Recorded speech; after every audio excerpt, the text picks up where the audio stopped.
And it is, barakallahu fikum, their qibla. So this is something that the Messenger sallallahu alaihi wasallam taught us. Do not take the graves as a place of worship. I forbid you from doing so.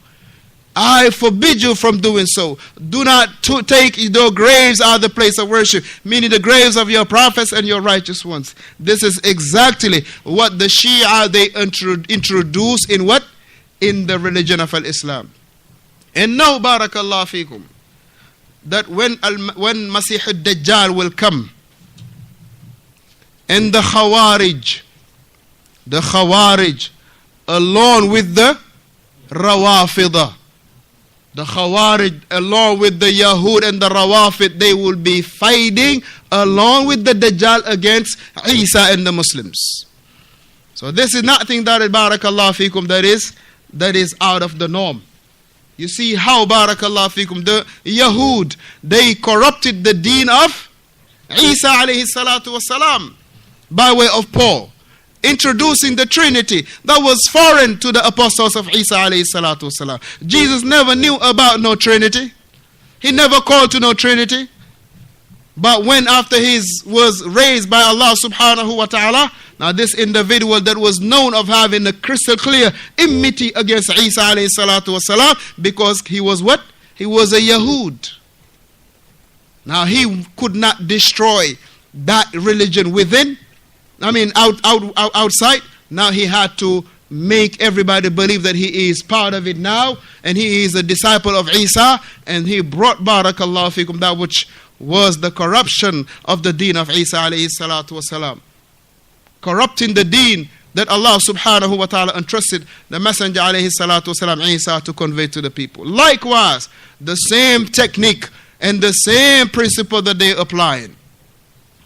The same principle that they applying. All of these things that you see, barakallahu fikum, from the Sufi, comes from where? It only come, barakallahu fikum, from the Shia. Come from the Shia. So he mentioned hafidhahullah, and he say up until that there was many adriha, many tombs in the lands of the Muslims, many grave sites that was erected in the lands of the Muslims. And what is the reason for that? He say haula'i, these Shia was the reason for that. These Shia was the reason for that. And may Allah subhanahu wa ta'ala disgrace them. May Allah subhanahu wa ta'ala disgrace them. He say they were the first one to be building graves, erecting the graves as a building. They were the first one to be what? Meaning in Islam, to be building graves, right, on the premises of the grave site. Naam. وَهَؤُلَاءِ لَهُمْ شُبُهَاتٍ.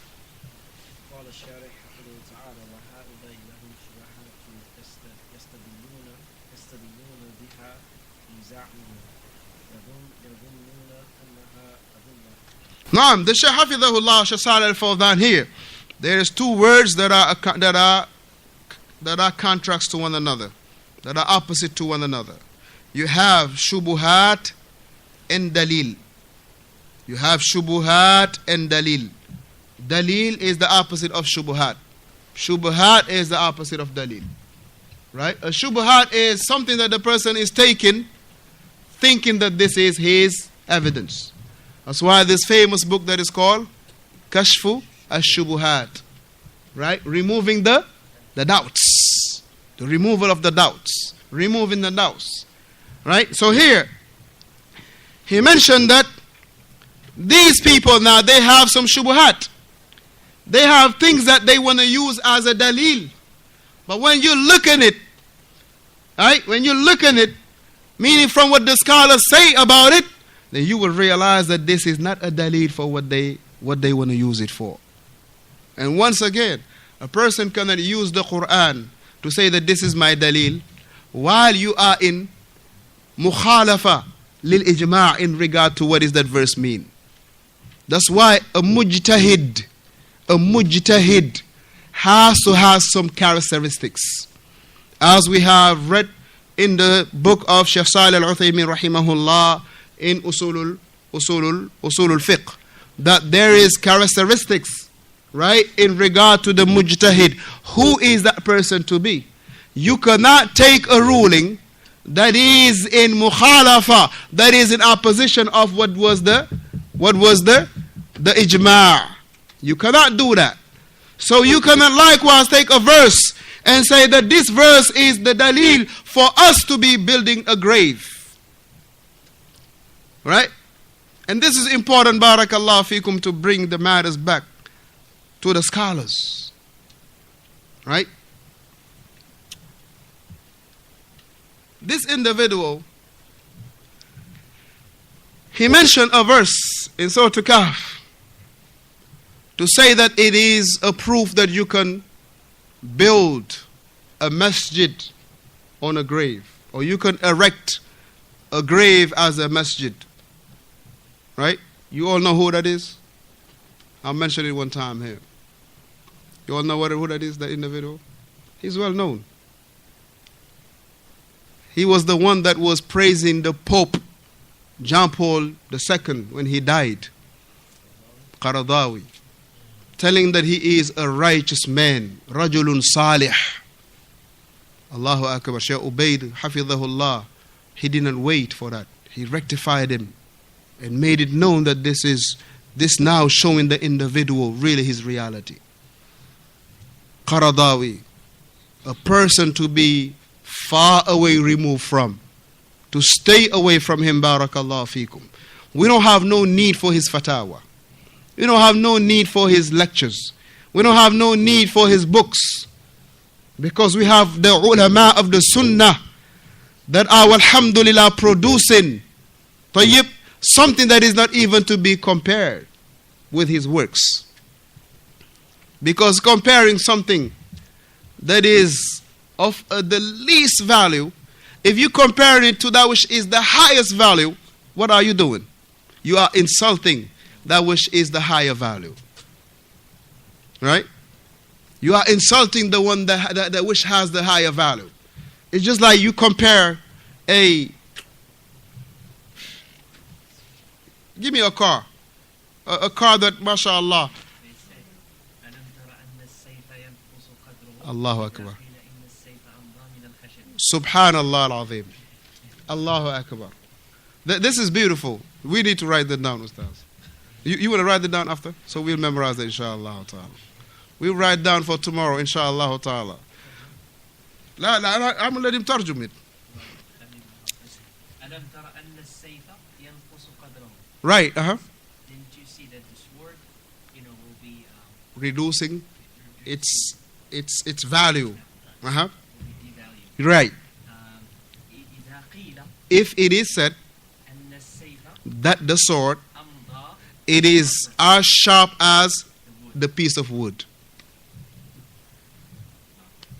Right? Now this is a very beautiful proverb from the Arabic proverb. Right? It's beautiful, barakallahu fiqh. You want to compare the most expensive car to a $500 car. If you're comparing them, and he is the owner of the expensive car, right? And you are the owner of the hoopty, right? Something that has just 4 wheels, barely making it to the next gas station. Right? If you comparing it, you insulting this individual that spend figures to buy this car. He will just get upset and leave. He might not even say no words. How are you going to compare like a $3.5 million car to a car that, barakallah fikum, costs maybe $500? You are insulting that car. Huh? You got to buy emission. You insulting that car, barakallah. As the brother gave us that beautiful proverb. Inshallah. Yeah, he will write this down for us, barakallah fikum.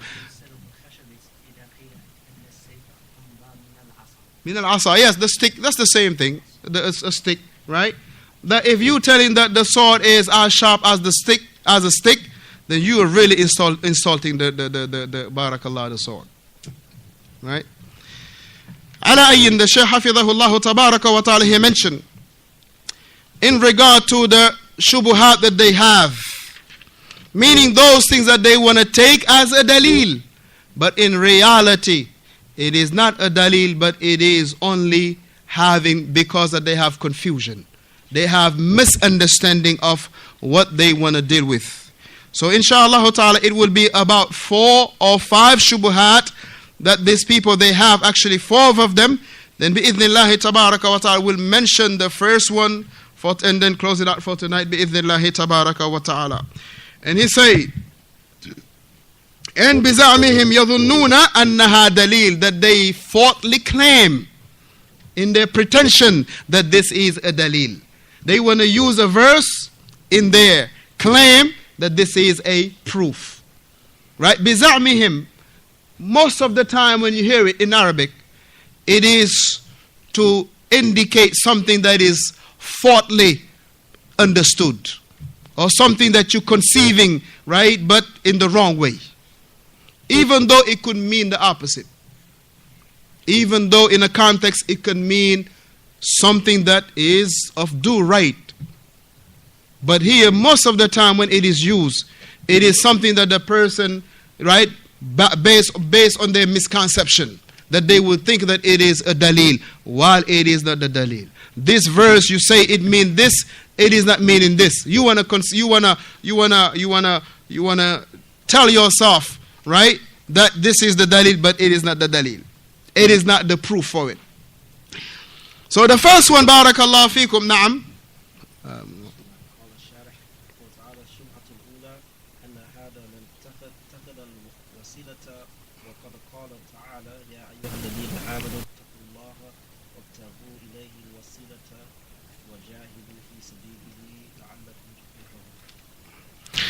The first one that the Shaykh hafidhahullah ta'ala mentioned, that taking a wasila, taking a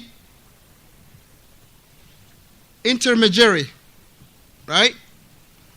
He say, indeed Allah subhanahu wa ta'ala has said, and this is what they themselves are promoting. They will say, listen, you have to take a wasila, meaning someone that will get you to be near to Allah. An individual that will take you to Allah literally. Someone that will take you to Allah literally. And this is the verse that they will use. As Allah subhanahu wa ta'ala mentioned in Surah Al-Ma'idah, Ya ayyuhalladhina amanu taqullah. Oh, you who believe. Be dutiful to Allah. Be dutiful to Allah. Oh, you who believe. Be dutiful to Allah. Be dutiful to Allah by doing what? These 2 things. These 2 things. Doing what He command. Is it in your way? But in the way intended by Allah. It is not enough that you say, well, I'm going to obey Allah, but I'm going to do it on my own program, on my own pace. La. Ala nurim min Allah. Wa tarju thawab Allah. While you are hoping for the reward of Allah. Meaning not like those who say, well, I'm not worshiping Allah because I'm scared of the hellfire. Or I'm not worshiping Allah because I want the Jannah. I'm worshiping Allah because I love Allah. That sounds sweet, but it's evil. It is evil to say that. And insha'Allah ta'ala, for the second verse that the Shaykh will mention, you will find that those that they were using to seek to worshiping them, they are seeking nearness with Allah, while what? Hoping yarjuna rahmatahu wa yakhsha adhabah. While they are hoping wa yakhafuna adhabah, and they are hoping for the mercy of Allah, while having what? Having fear for the punishment of Allah. And who were those? We will come to it insha'Allah ta'ala. And those from them were from the best of the people. Those from them were from the best of the people. So he mentioned hafidhahullah in this verse, as Allah subhanahu wa ta'ala said, meaning this is the first shubha that this individual they take. They want to take it biza'mihim as their dalil. It is not a dalil, but rather it is a shubha. Right? A shubha is that which a person presents as a dalil, but it is not a dalil. It is not a dalil. And the ulama like Ibn Qayyim mentioned that the people of innovation, any quote